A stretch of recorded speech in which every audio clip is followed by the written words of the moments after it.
Welcome to the Geeks and Greeks podcast, where we bring you the latest and greatest in the world of sports. We couldn't be more thrilled to kick off this exciting journey with all of you. In this podcast, we'll dive into everything from game recaps to news and hot takes. Whether you're a diehard fan or just someone looking to stay in the loop, there's something here for everyone. So grab your favorite team's jersey, settle in with some snacks, and let's get ready for an adrenaline-packed ride through the world of sports.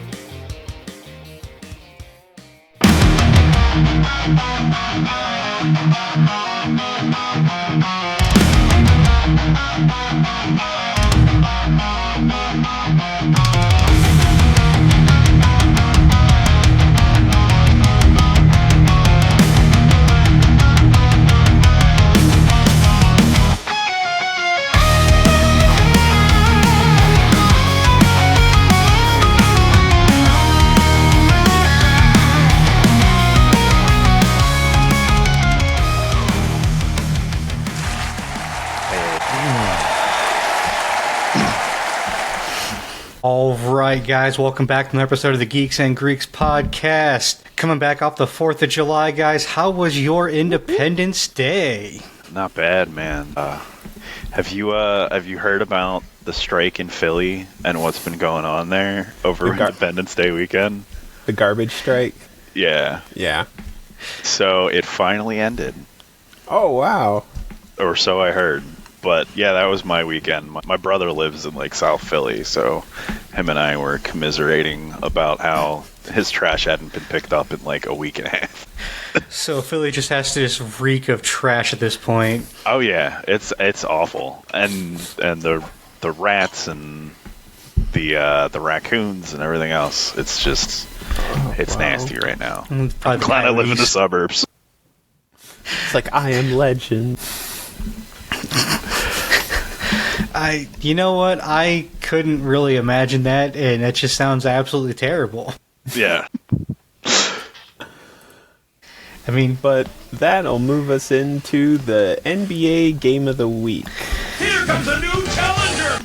Yep, we are bringing it back. Just because the NBA season is over doesn't mean we don't have a plethora of other videos that we can choose from. That's right. Thank God for them YouTubes.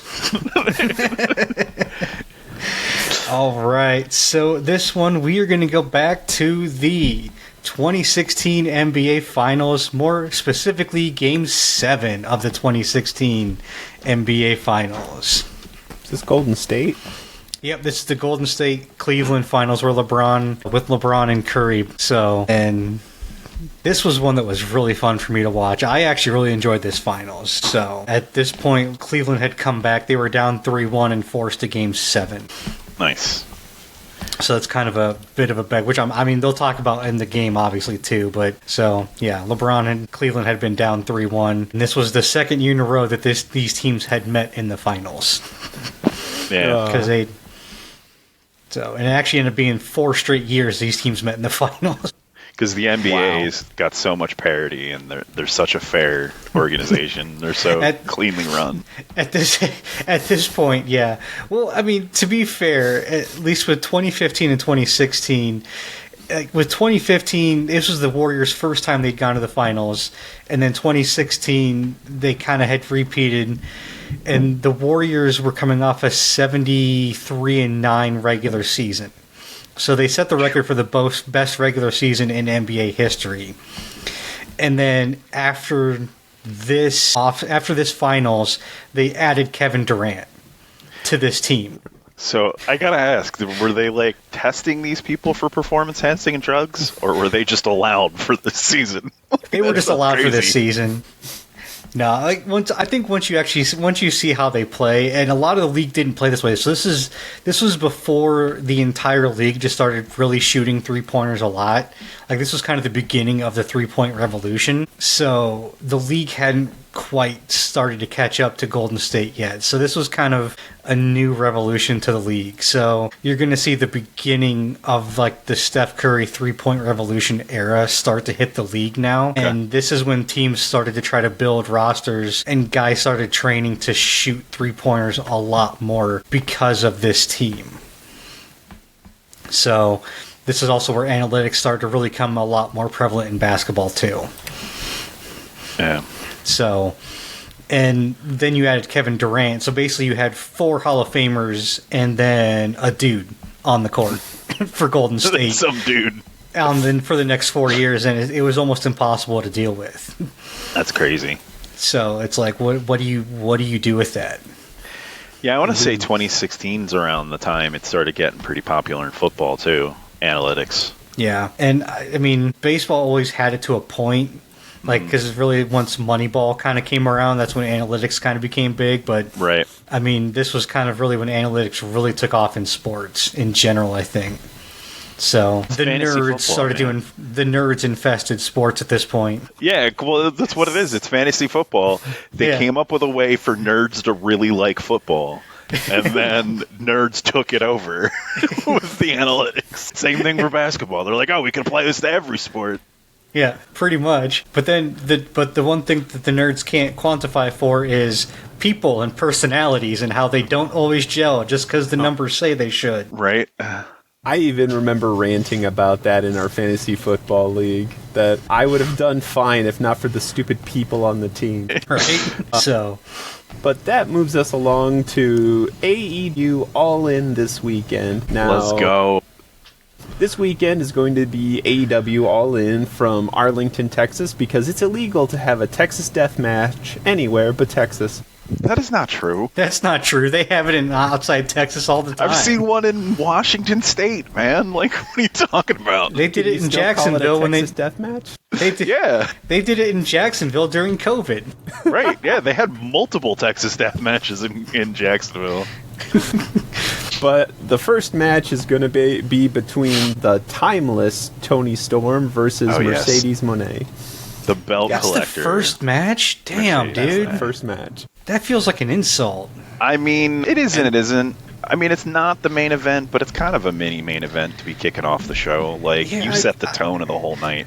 Yeah, I know you set the tone, but, like, I feel like that should be... I don't know, man. I feel like, I mean, not obviously right before the main event, but I feel like that should get a little bit better spot than the first match. I mean, I agree with you, especially because this is like only one of 2 women's matches, and the other one is one of those casino gauntlet matches. Right. So it's like, the other one's a filler match. Yeah. And like, I would have liked to see this as like a co-main event, if you will.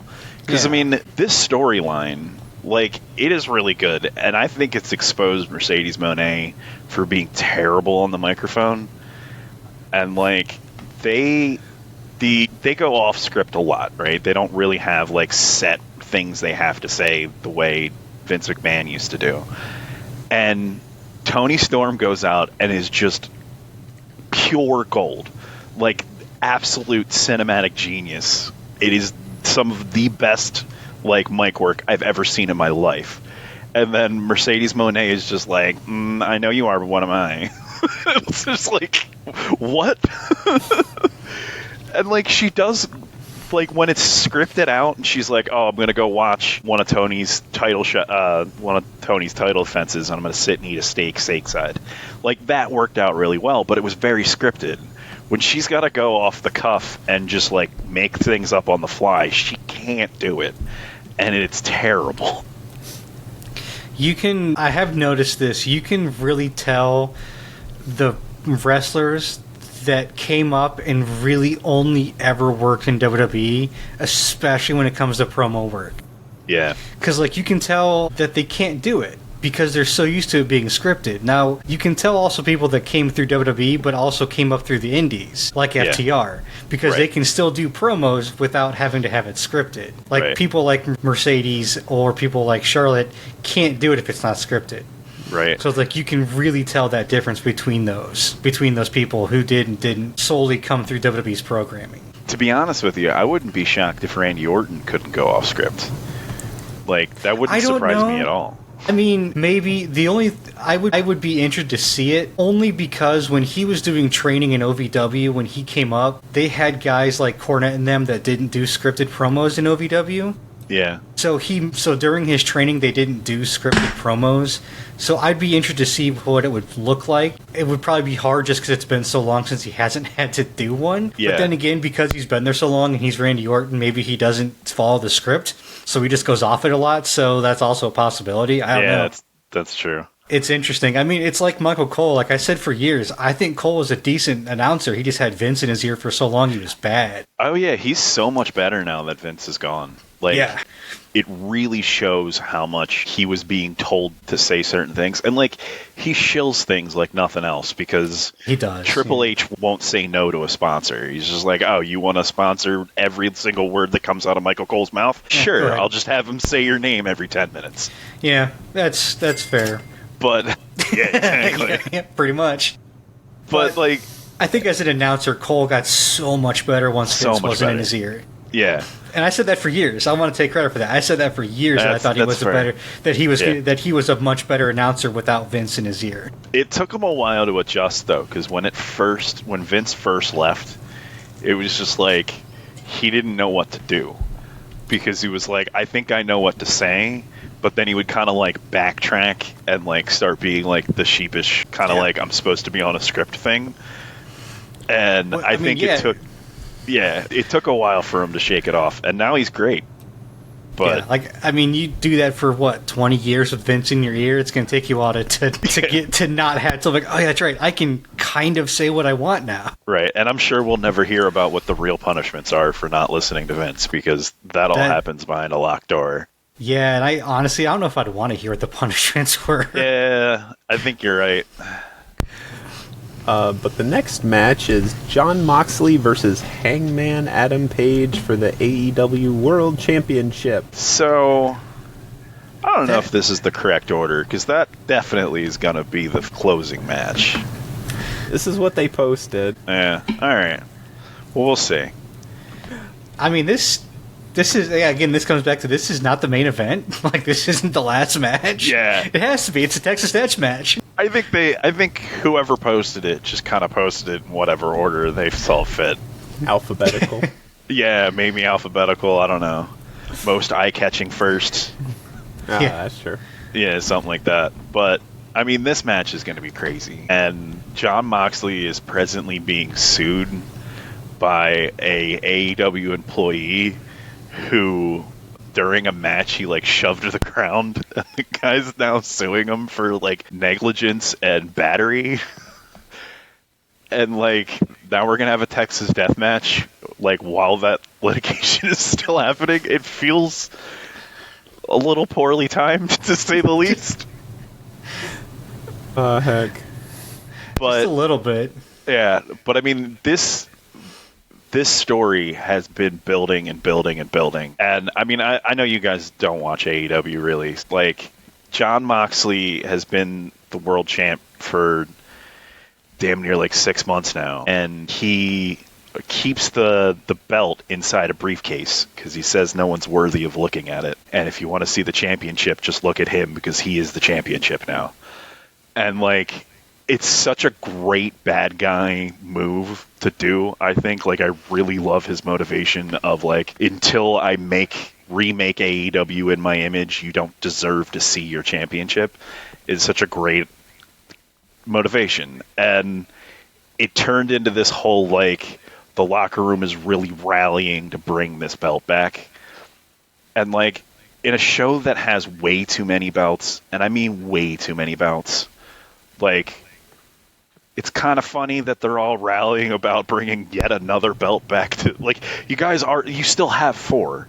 Just go fight for one of those, but, it's been a great show. And then the Owen is always the best tournament. I think it's the best tournament on U.S. soil. Kanama Classic's really good too, but that's how Hangman got in the match, was the Owen tournament, which was a great story in itself too, so... Anyway. Well, as if the AEW was listening to Pete, next we have Okada versus Omega, with the unification match. Melding of the Continental and the International Championship into the AEW Unified Championship. Yeah, so I read an article that interviewed Tony Khan today, and he said that both titles are going to remain in Lineage, and whoever wins might wear 3 belts. And he said that the Unified Championship is just an honorary showing that you won both of them, and you get both belts, and then they can both be defended individually. No. That is so stupid. It was one of those like clickbait articles, and I read it, and it was an interview with Tony Khan on some podcast. I don't know if that's definitely true, but it's like, you've been billing that this is going to get rid of one of these belts, and you need to get rid of one of these belts. Please don't, in fact, turn around and just bring out a third one. Like, that is the worst thing you could do. So instead of losing a belt, we're gaining a belt. Gaining a belt, and we're just going to give them all to one person. Can I get what is an AI interview for 500, Alex? I mean, that's fair. Like, so really what I'm hearing is they really want to create the Intercontinental Championship, but can't call it Intercontinental Championship because WWE has it trademarked. I know. It's so great. So next we have the duo men's and women's casino gauntlet match for a future AEW World Championship match. Yeah, I mean, is these this are just fun. a Royal Rumble? I mean, No, it's not. This is a completely unique match that has only ever been done in AEW. I will give them that. So it starts off with two people in the ring, and you have to have a qualifying match for those two people to get in the ring. And the first pinfall wins. It doesn't matter who gets it or when. And then other people are added to the match at random intervals. And if anyone gets a pinfall, whenever they get that pinfall, the match is over for everybody, and they win. So, like, one of them only, like, 5 people ended up being in the match, but another one, it was like 13 people were in the match before someone got a pinfall. And Will Ospreay has won every one he's ever been in, and I think he's been in 3. They must have added these somewhat recently, because when we were doing our show, they did not have this match out yet, I don't think. No, they didn't. This is the first women's one. I think this is like the 4th or 5th one they've done in the men's division. But it's a fine match. It's an innovative match, and I enjoy watching it. I'm going to start with that. But the random intervals is the stupidest thing ever. Like, you should have a countdown clock to when you're releasing the next wrestler. Just period. Kind of like the Royal Rumble. Yeah, exactly. And I don't understand why he does it that way, because he does do it in random intervals. Sometimes it'll be 10 minutes before the next person comes out, and then sometimes he'll send out 3 people within a 1-minute period. And it's like, it doesn't make any sense, and I know the rules say random intervals, but it's stupid. That's one of my favorite parts of the Royal Rumble is the giant 90-foot ticking clock that Exactly. It just goes to 0 and then starts playing someone's intro music. It's like, yes! Mm-hmm. Yeah. Mm-hmm. But that moves us into what could be the final match if this order is right. Swerve Strickland and Will Ospreay versus the Young Bucks in a very convoluted tag team match. So I feel like the Young Bucks are going to lose this match, just to give my prediction on this one, because same. I think they are tired of people basically ripping on them for booking themselves to win. Because the Young Bucks never lose, ever. And they're the first ever 3-time tag team champions in AEW history. Like, you created a wrestling show to just give yourself belts and parade around and claim to be the best wrestlers in the world. And they're tired of people giving them that persona, so they came up with a stipulation to lose the management title so that they can just be wrestlers again, because that's what they want to be. I think that's what this match is, like, alluding to. But I don't know. I hate the Young Bucks. I love Swerve Strickland. Will Ospreay is pretty good. Here's the problem with that. Even if they lose the EVP titles, everyone still knows they're going to book themselves to win because they know they're on the creative team. Well, that's part of the stipulations, is if the Young Bucks lose, they will be stripped of their executive vice president's titles. Yeah, but even though they're not the EVPs anymore, they're still on the creative booking team. That's a separate thing than EVPs. Yeah. Oh. So it's like they're still because Chris Jericho's on the booking team. Right. Oh, Like, so it's like I thought no, they were they're synonymous. No, EVPs means they're just vice presidents of the company in general. So just because they're no longer vice presidents doesn't mean they're off the booking team. So It's funny because you can really tell that the Bucks are on the booking team because there's like AEW, and then there's this like little pocket of storylines that the Bucks do, and they don't really interact with each other a lot. And like, despite that they're the EVPs, they kind of live in a little dream world where like they come in and interfere with stuff, but their storyline just doesn't ever really tie into the main storyline of the show. It's only with like their specific friend group from Southern California that they hang out with. Right. It's all that they ever deal with on the show. Pretty much, yeah. So it's what it has been from the beginning, and that's what everyone called it was going to be from the beginning with them.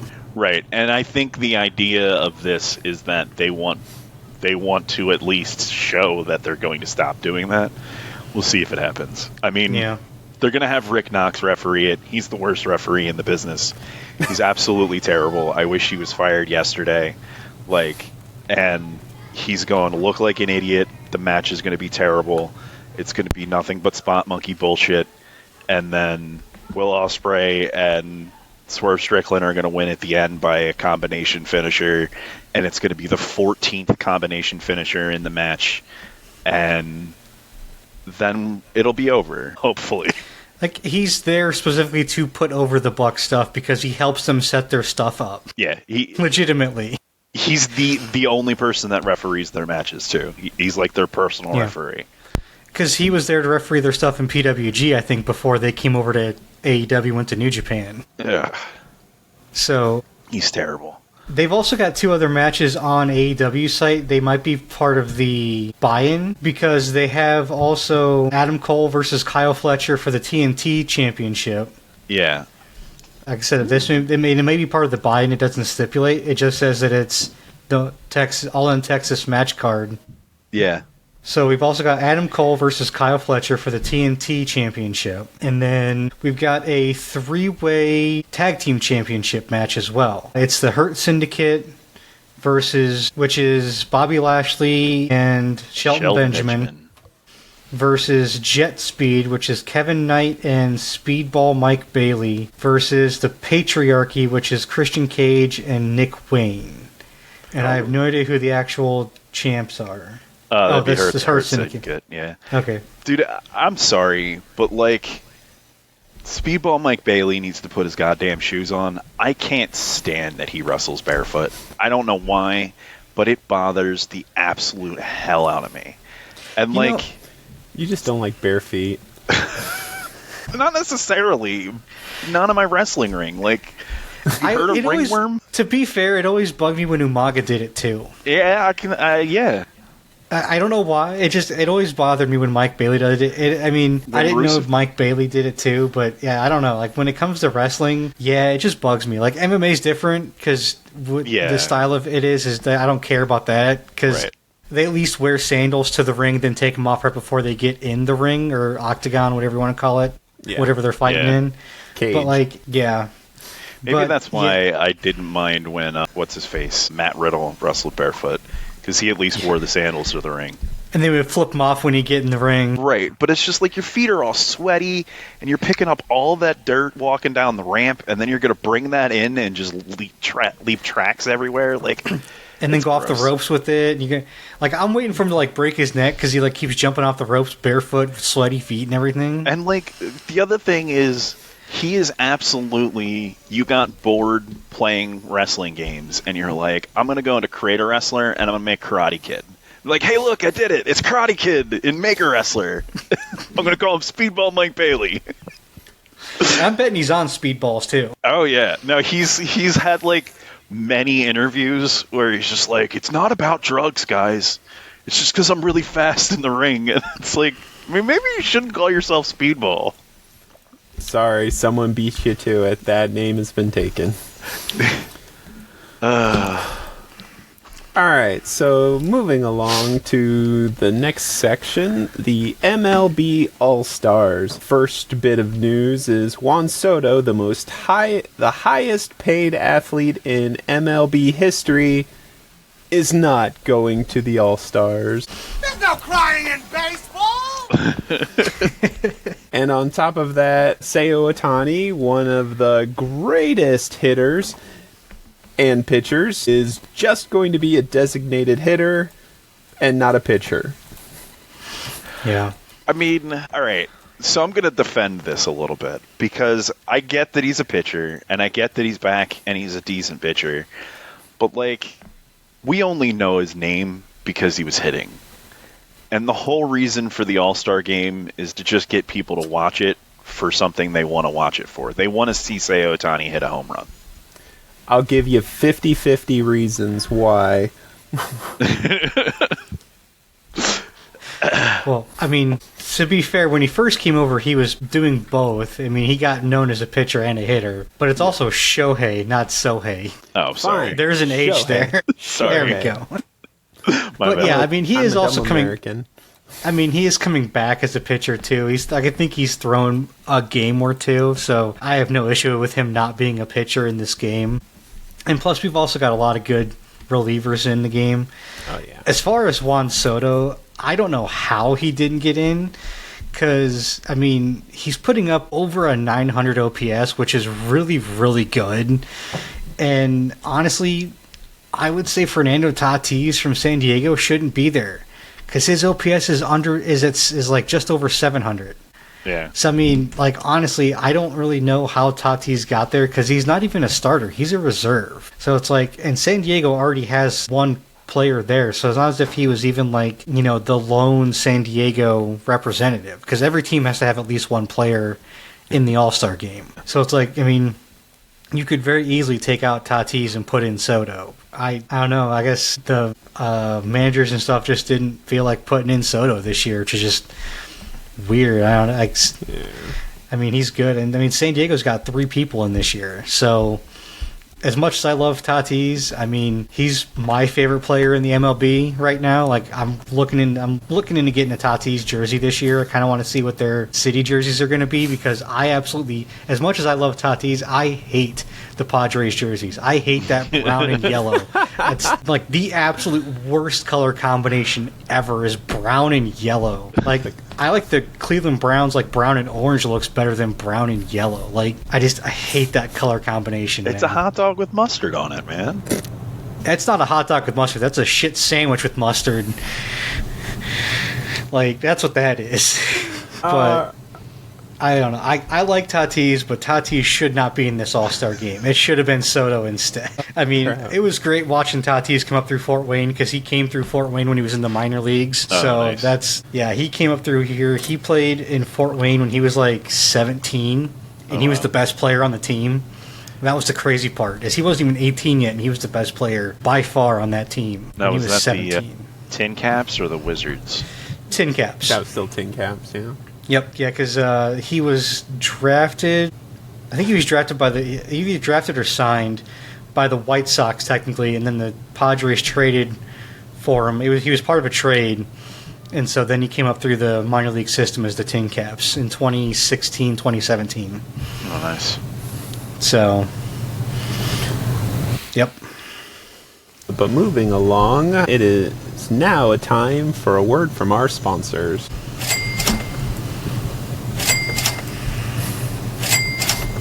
Hey guys, what's up? Before we continue our show, I want to talk to you about our new sponsor, Dubby. You ever feel like you need that extra oomph to power through those late night study sessions, clutch those game wins, or finish that epic video edit? I know I do, and I finally found something that actually works without the jitters or the dreaded crash. Let me introduce you to Dubby. That's right guys, we're partnering with Dubby and we're seriously hyped. Dubby is our new go-to energy drink, and it is a total game changer. What makes it so different is, first off, and this is huge for me, Dubby has no artificial dyes, plus it's all completely sugar-free, so you don't get that quick energy spike followed by a massive crash, and the taste is absolutely amazing. Dubby comes with a bunch of different flavors, such as tiger's blood, green apple, strawberry pineapple, plus limited time offers that do go quickly. I'm currently obsessed with the tiger's blood myself, but they're all really good. Alright, so how do you get your hands on this stuff? Head on over to dubby.gg and use our code GEEKS10 for 10% off your entire order. That's dubby.gg, dubby.gg. Seriously guys, go give it a try. You won't regret it. We love this product, and I'm sure you will too. It's definitely been a game changer for us, and I'm stoked to be sharing it with the rest of you. Now, let's go ahead and get back to our show. Gotta make that money. And now it is time for the Geeks and Greeks news. All right, real quick, it is 22 days to the Hall of Fame game between the Chargers and the Lions on July 1st, but no one really cares about that game. What we care about is 57 days away when Week 1, Cowboys versus Eagles. I cannot wait. Oh, yeah. Hopefully they get rid of the mountain of trash in Philly before then.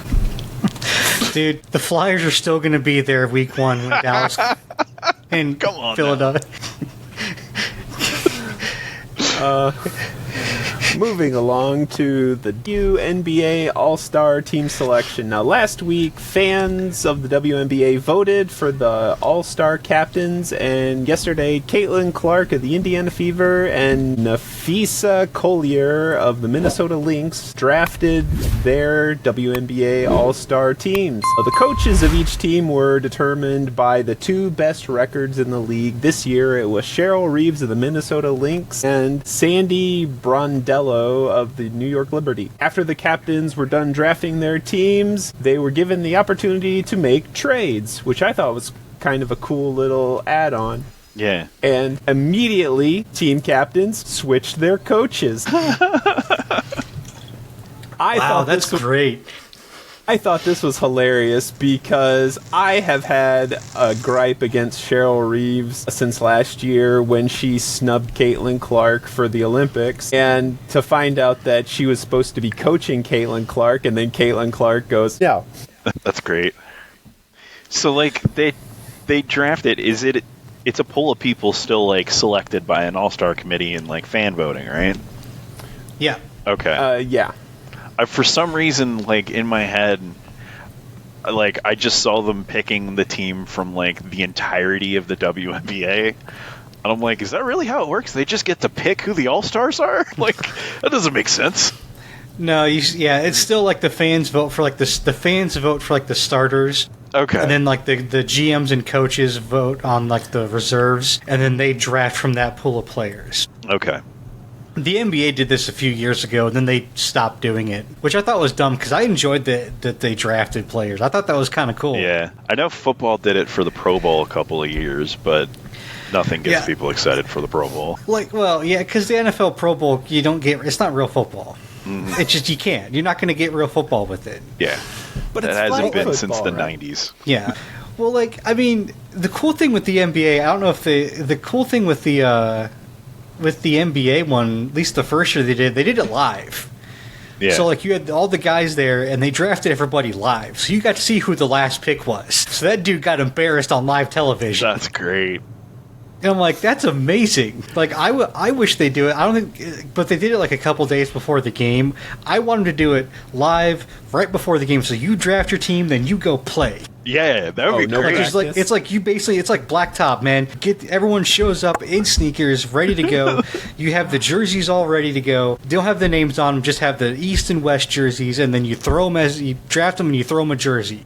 Yeah. You got 100 on each side, and you just try to find the number you want in the box. Dude, whatever. Yeah. Man, the NFL, not just the NFL, I'm sure, but the draft night people, they get those jerseys ready in like 2 seconds. You could absolutely do this and still have their names and numbers on the jerseys. Yep. Like, this is absolutely how they should do it. That's why they have that. They have the lag between people getting drafted and like the name getting submitted and them going up because they make the jersey. Yeah. But you don't need to necessarily give them jersey right then and there. You give them like a MasterChef apron for all you care right then and there. You go into the locker room and then your jerseys are ready. Like as the names are getting announced, they start working on them. Then you have like a half-hour break to go get ready, and then maybe you need an hour. I mean, to warm up or whatever. You might need like 15 minutes to get Shea Gilgeous-Alexander's name on the jersey. He's getting Velcro. That's it. Because you got to get the angle right on the top and the bottom when you're getting the name lined up. Man. and the radius, you're getting your tan and cosines figured out for it. Oh God. Heck. Yeah. I was honestly kind of hoping for the WNBA. I would thought it'd be hilarious if Caitlin Clark actually drafted Angel Reese. She was on the pool, which I know shocked the hell out of me. She was a reserve, but I wasn't surprised that she was a reserve. Honestly, everyone's talking about how she got snubbed. I'm like, she's a reserve. like, she's been playing better, too, honestly. Like, the last, like, week and a half, she's actually been playing a lot better. Okay, now, they have given Angel Reese no end of shit, and probably deservedly so. But you gotta put it in context. Angel Reese is Dennis Rodman. Okay. Dennis Rodman is not Jordan. He never will be Jordan. But what Dennis Rodman can do is his job, and he does it amazingly. Yeah. That's how Angel Reese is. You gotta stop thinking Angel Reese is Jordan. She's not. Even though she said that she modeled her game after Jordan. Yeah, she says a lot of stupid shit. You just gotta watch the game. I mean, to be fair, lately though, she's actually been playing and actually been scoring for a change too. Like she's actually been putting points up to go with the rebounds. I just can't get past that stat that 33% of her shots are her own missed rebounds. Yeah, I mean, because I know that like the last few weeks she's been almost. It's been close. Like she's been putting up like 18 and 15 and like 16 and 15. Like she's actually been getting almost close to the 20 and 15 the last like week and a half instead of like 10. So she's actually been doing better, not missing her own rebounds or not missing her own shots. And I even said this online too. I'm like, look, she was playing terribly, and she is doing better. And if she sustains it, then congratulations. You got to do it for more than 3 games. Consistency, that's what it is. If you do it consistently, you will get the credit for it. When you do it for 3 games, you don't get the credit for it, especially for something like basketball. Yeah, and it's important to keep things in context. Angel Reese's job is rebounds. Yeah.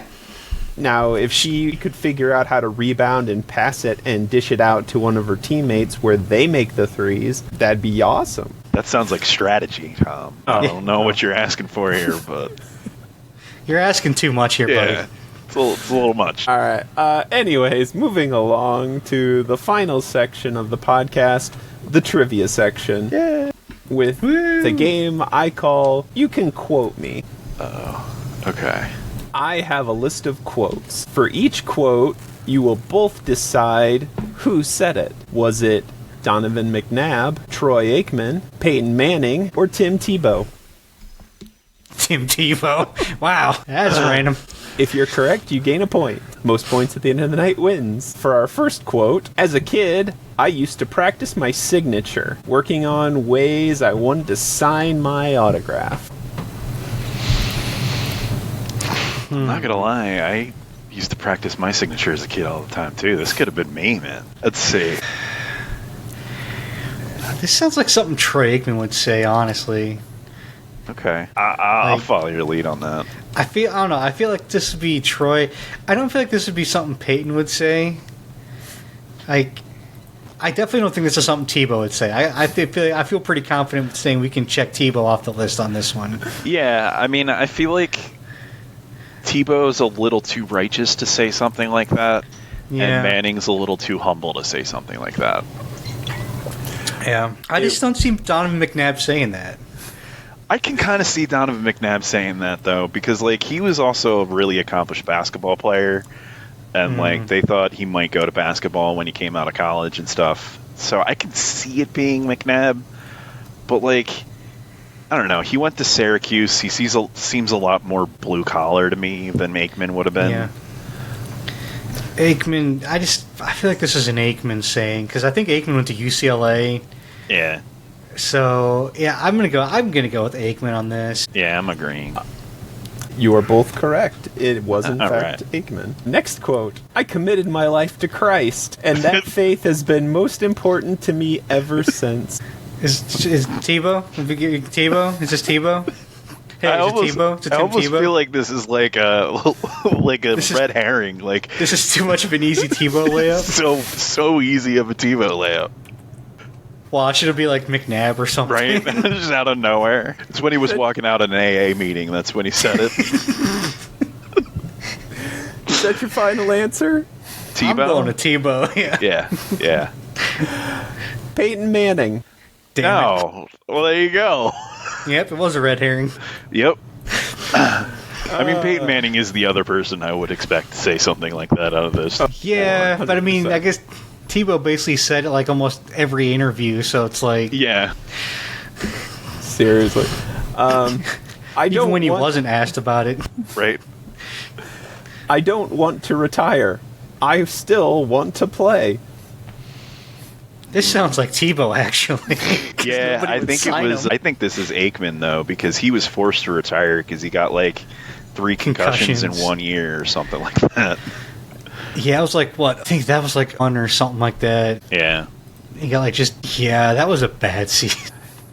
I mean, I am assuming that some of these are more than one, and you're not just going to give us 4 quotes, and we were only supposed to. Oh no, there's a long list. Okay, Yeah. good. Okay. All right, so I'm going to go with Aikman on this one again. All right, and Adam, I'm going to go Tebow. This is Peyton Manning, right as he was going to Denver. Damn. Wow, missed on both Tebow. Both Mannings. Both Peyton Manning. Yeah, huh.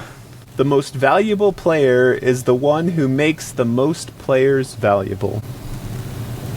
Oh, that's a Tim Tebow quote. I'm sure of it. He was such a terrible quarterback, and he was probably defending himself. Like, Yeah. We're going to laugh if we say Tebow again and it's Peyton again. I know. Or, I mean, Yeah. this sounds nothing like Donovan McNabb. Like, Yeah. not at all. I also, like, unless he was talking about, like, Emmitt Smith, I can't imagine Aikman saying this either. Unless he said it in commentary. He's the only one out of these that has been, well, I guess Peyton does commentary, too. Peyton's done, I think, a couple commentaries here and there. I don't know. He's got the Manning cast now on ESPN. Yeah. Yeah. Him and the Eli. Him and Eli. Yeah, screw it. I'm going to go with Tebow again. All right, I'm and You know going to get what? Tebow eventually, damn it. I kind of talked myself into Peyton Manning. I think I'm going to go Peyton Manning. it is Peyton Manning. Hey. Damn it. And I should reiterate, the order of these quotes was RN Jesus. Yeah, okay. Yeah, all right. But wait, so do we have a context? Did he say this while playing, or did he say this during commentary? I believe it was an interview about being given the MVP award, and he was trying to be Manning humble. Yeah. Yeah, no. I have never attempted or even tried or will ever throw anyone under the bus. That's just not me. I don't do that. I want to go Donovan McNabb talking about Terrell Owens. Yeah, that's exactly where my brain went to. I was like, this is Donovan. Is that... It We is even knew- indeed Donovan McNabb. Sorry, dude. You have a public meltdown like that. And I mean, I know it was T.O.'s meltdown, but like Donovan had one right back at him. That's sad that we knew the exact person he was talking about in the context. Also, can I say how bad it is that Peyton Manning and Tim Tebow's comments sound exactly alike? You know, it does kind of hurt that they're so similar. All right. I love ice cream. I let myself have I let myself have some once a week. Vanilla. Okay. Is this another Donovan McNabb quote? Tom Brady's not on this list, right? We're not. Nope. No. Tom Brady's not an option. I don't think Tom Brady's ever had ice cream. I mean, yeah, but if anybody was going to eat like 1 scoop of vanilla ice cream a week, that would be Tom Brady. I don't know, man. The dude doesn't keep ketchup in his house because it's got too much sugar in it. I mean, all right, that's fair. Like, this sounds way too nutrition specific for Aikman because that's just not the era that he grew up in. Like, I'm gonna go with Tim Tebow again. I don't know. I have to too because it's like he's attempting to be wholesome because that's the image he wants everyone to believe. Well, he was also the only one of these dudes that was like actually like super jacked too. Yeah. It was indeed Tim Tebow. Yeah, I finally got a you Tim got Tebow it. quote. Listen, vanilla ice cream is for losers. I'm just going to say it. I don't know why they invented 100% other correct. flavors other than chocolate. It's the only one that mattered. I don't know, man. Rocky Cookies Road? and Does that cream's count? pretty good. Yeah, no. Chocolate's fine. Although both of the ones you mentioned both have chocolate in them, just saying. I'm looking forward to being a supporter of the redacted team name. I want to watch them win another Super Bowl. That's a Peyton Manning quote when he left for Denver. Yeah, I think so. I'm going to go with Peyton as well. It was, in fact, Troy Aikman. Oh, shit. The Troy Aikman curse. I want to watch you win another Super Bowl. You're not going to win another until he dies. Yeah, probably not. Oh, gosh. That's what happened. It's instead of the curse of the Great Bambino, it's the curse of the Aikman. Right? Playing a rookie quarterback tells the other players that you're giving up on this season. Damn. That sounds like a McNabb quote to me. It's absolutely a McNabb quote because he didn't play for the first 8 weeks of the season. And I'm sure they asked him like 1,000 times, like, are you mad that you're not playing even though the Eagles are 0-6? Either that or he was talking about the Redskins and they were playing Jason Campbell. I mean, yeah. It was, in fact, Troy Aikman. Oh, shit. Wow. I mean, Aikman was pretty savage back in the day, too. I keep forgetting about that. Oh, yeah, he was. Nobody has been criticized as much as I have. Oh. It's got to be Tebow. I mean, I would probably agree with him if it was Tebow, but I once again feel like Tebow is a little too righteous for this quote. Yeah, I think you're right, actually. I'm going to go with Aikman. All right. I'm actually going to go with McNabb. Because it's Philly. That's fair. It was indeed McNabb. I mean, that's what you get for playing in Philly. Yeah. I've learned a lot from my mistakes, stumbles, and losses in football. That's a Tebow. That's a sad Tim Tebow. That's like picking up the baseball bat, Tim Tebow, right there. That sounds like a Tebow on the Jets quote. Tebow on the Jets. Oh, you know what, though? I'm going to go with Peyton on mine. It was indeed Peyton Manning. Oh, shit. Yeah. Was that a Hall of Fame speech? I'm not sure about that one. I've often said that social media is a race to the bottom.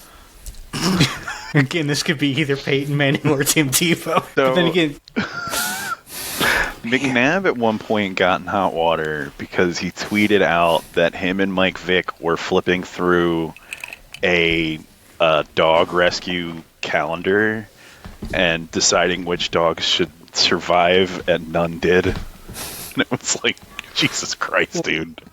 damn. And he had to apologize for that. So I wouldn't be surprised if that was part of his apology when he tweeted that out. So I'm going to go with McNabb on this one. It was, in fact, Troy Aikman. Well, okay, so I wasn't going to answer that. Sorry, I thought you said. I mean, no, I said this sounds like a Tebow kind of quote, but I'm sorry. no, it's all good. I didn't play organized football until I was in the 7th grade. Up until that point, I only played at recess and in the backyard. I mean, that could be just about anybody on that one.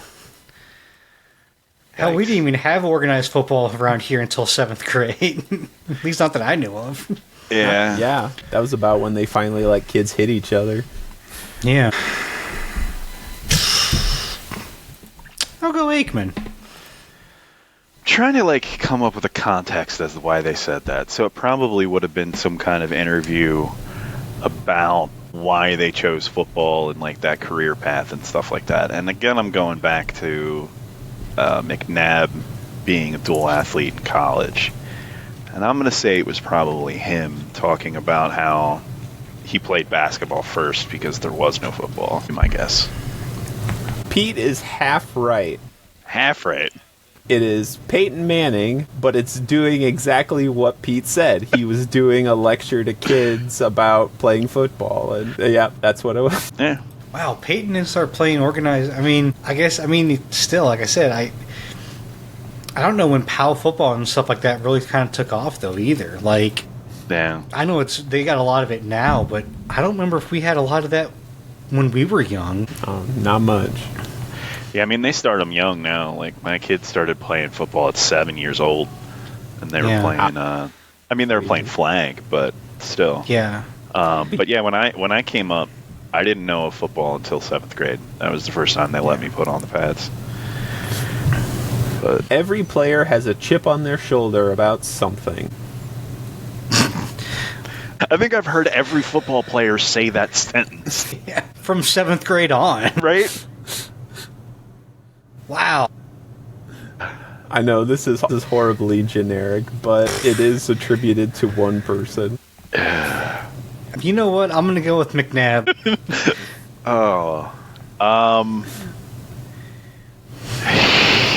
You know what? Oddly, I'm feeling Tebow. Let's go for it. This is Donovan McNabb. Yeah! Every time I step on the field, I'm going to give my whole heart regardless of the score. This sounds like a Tebow quote. You know what? And because of that, I'm going to say Peyton Manning. Fair. If there's anything else I've learned through this, if it sounds like a Tebow quote, it's a Peyton Manning quote. Except for this time it's when it's Troy a Tebow Aikman quote. Okay. Woohoo! There you go. I say, what is Troy Aikman? I always love training at crazy times. It's an edge I'm creating over everyone else. That sounds like Aikman to me. It does sound like Aikman. But I'm gonna take Peyton on this one. And if you think it's Peyton, it must be Tim Tebow. Damn it. Damn it. And yet, guess what? Tim Tebow had no edge over anybody in the NFL. Yeah. The only reason I thought that was because, like, Aikman was legit elite. And, like, that sounds like something crazy he would do back in the 90s. Like, I got out there at, like, 4 a.m. and I started running drills. Yeah. Just in case the power cuts out, I want to be able to throw in the dark. Right, exactly. Yeah. Like, I don't even turn the damn lights on. I'm throwing football into buckets from 60 yards. Michael Irvin's going to catch it anyway, so it doesn't really matter where I put it. It's true. I am someone that is very competitive. When I'm on the field, I compete. When I'm practicing, when I'm in meetings, I'm a competitor in everything. That sounds like the psychoness of Peyton Manning. We work hard, we train hard, we work hard. I don't know. I can't imagine Peyton Manning being competitive in a team meeting, though. Like, I can. Imagine him being up front with, like, he's the guy who, like, writes on the whiteboard when the coach says something, and he just writes it down for everybody to see. He's the teacher's pet. I don't know, man. I've heard some of the psycho stories from his old teammates, and that dude was, like, absolutely mental about competition. Like, yeah. I think this is a Peyton quote. All right, you sold me. I'll take Peyton on it. I'm glad it's not just me that kept getting Peyton and Tebow mixed up, but this is a Tim Tebow quote. God damn it. I mean, like, I'll say this. Tebow was an outstanding college quarterback, but he was a god-awful shit NFL quarterback. Yeah, they always say how college does not translate to the pros, and Tim Tebow is that athlete where 90% of his college did not translate to the pros. Well, it's because he could run over most guys in college. He couldn't run over the guys in the NFL. That's why. Yeah. Like, and yeah, he had a few passes here and there that were really good passes that went for touchdowns, but not much. That's why if he would have switched positions, he probably maybe not still play, but like he would have had a lot longer career. Yeah, like Taysom dude wasn't Hill, a quarterback. Playing tight end. Yeah. Yeah. And every now and then he's filling as a quarterback. Right. I don't understand. Like, I don't watch college football, so I never saw how he was in college. But that's an idea. His throwing motion was the worst throwing motion I've ever seen in a professional game in my entire life. He had that in college. Windmilled it. He would walk back. He'd drop back 2.5, 3 yards with his arm fully extended and the ball in it. Like, guys would just come around the corner and swat the ball, and it was just right there to be knocked out of his hand. It was like, I don't understand why anyone let him on the field in a professional football game. It was terrible. Like that, that was how his arm. That's how his motion was in college too. Maybe even a little bit worse because he wasn't working with the professional coaches at that point. Ugh. Like, I'll say this. I mean, for his wide receivers, he had Percy Harvin in Florida, so he's throwing it to Percy Harvin, just slinging that thing downfield, and Percy just went and got it. Yeah. So, In this position I play, it's just repetition rather, and continuing to throw the routes and getting the velocity back that you would throw in game speed. All right, so Tim Tebow's right on out of this one because he never threw the damn ball. He'd have like 10 passes a game. Read option. And I mean, McNabb, it doesn't sound McNabb-ish. I'm going either Aikman or Peyton. I don't know, Mac. This feels like a Peyton quote, man. It does. It's so cerebral. Like, as much as I'm sure Troy Aikman is very intelligent, he was very concussed throughout his career. To be fair, so were a lot of guys in the 90s. I mean, it's true. It's true. You know, I mean, he's lucky he's had such a very relevant career since then, because a lot of his peers had a lot of head injuries. Yeah, Steve Young a lot too. Yeah. You know what? I'm going to go with Troy Aikman.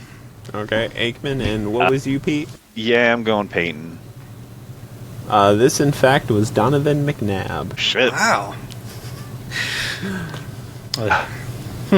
I try to learn from every experience, good or bad.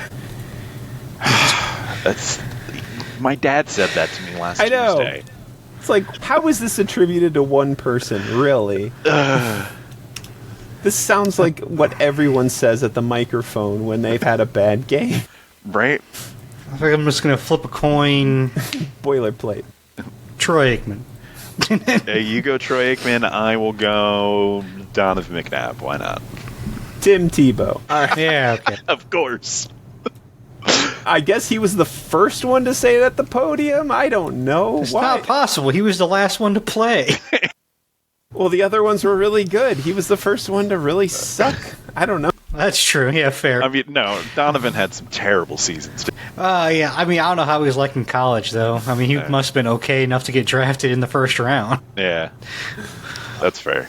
As a quarterback, your job is to move the football and win games, to be a leader on the field. Thanks, John Madden. Yeah. Thanks, John. That's a toss-up for me. This feels too on point to be a Peyton quote. Peyton has to go through the roundabout a few times before he finishes a quote. This feels like really direct. I feel like this is either a Donovan McNabb or a Troy Aikman quote. I don't know. I mean, I'm actually feeling a little bit of Tebow in it, but again, I'm assuming he's defending that he never throws the goddamn ball. He's like, I just moved the ball out of the field. That's why I run all the time. I'm going to go Donovan McNabb on this. All right. Troy Aikman. All right. And for our final quote of the evening, I don't think I can fully explain what happens when you take on the role of quarterback for the redacted team name. Sometimes I can't even explain it myself. I mean, Troy Aikman.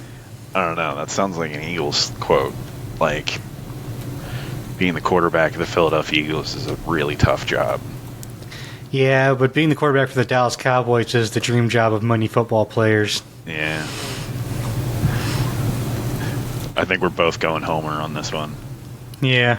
All right. This, in fact, was Troy Aikman. Yep. It's the glamour position of the NFL, man. It's the Cowboys. It's the quarterback for the Cowboys. Yeah. And with a final score of Adam 8, Pete 4. Congratulations, Adam. Ooh, You crushed right. me on this one. I didn't think it was 8-4. Yeah. I thought I had you like a point or two, but I didn't think I doubled you up. I was hoping I was going to come back on that last one. Tie it up. Nope. It was all those Tebow and Peyton quotes. Right? Yeah, I thought you got me on most of the Tebow and Peyton quotes. All right, but that is going to be about it. And any final thoughts for this week? Yeah, not just All In Texas, but we got Saturday Night Main Event, we got the Great American Bash, and we got WWE Evolution coming up. Keep watching wrestling, people. There's a lot of really good wrestling coming up. Congratulations to the Indiana Fever for winning their first ever Commissioner's Cup 74-59 over the Minnesota Lynx. Way to go, ladies. Nathan's famous hot dog eating contest on Coney Island over July 4th saw the return of Joey Chestnut, the 17-time winner of the hot dog eating contest since 2000. And finally, congratulations to Shane Van Ginsberg for winning the Grand Park 165 in Chicago. This is his 4th win of the 6 times they've raced in Chicago. Oh, damn.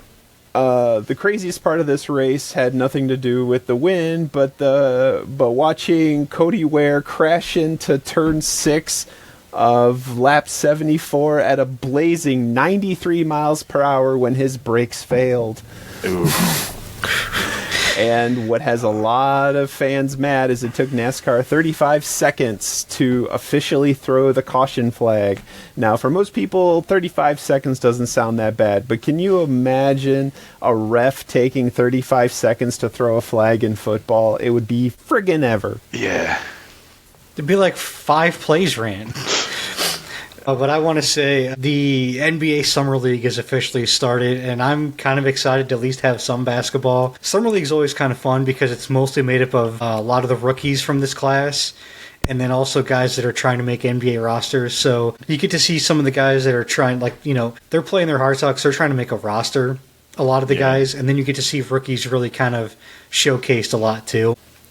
It's not anything you can really take and hang your hat on necessarily because it's not even really preseason, but it's just a real fun showcase to see what the rookies could possibly do and see some other vets that are trying to make rosters and coming over from Europe and stuff like that to put on a showcase to try to make a roster for the NBA this upcoming season. So you get to see some G League guys make standouts too. So it's fun, something to kind of do, and it's a bridge for the NBA season as well. And that's going to be about it, guys. Thanks for tuning into this week's episode of Geeks and Greeks podcast. Don't forget you can check us out on Instagram and Facebook at Geeks and Greeks, and also don't forget you can email us at geeksandgreeks365@gmail.com. That's going to be it. Don't forget to like, subscribe on YouTube. You can follow us at all times, and also don't forget, may the coin toss of life ever be in your favor.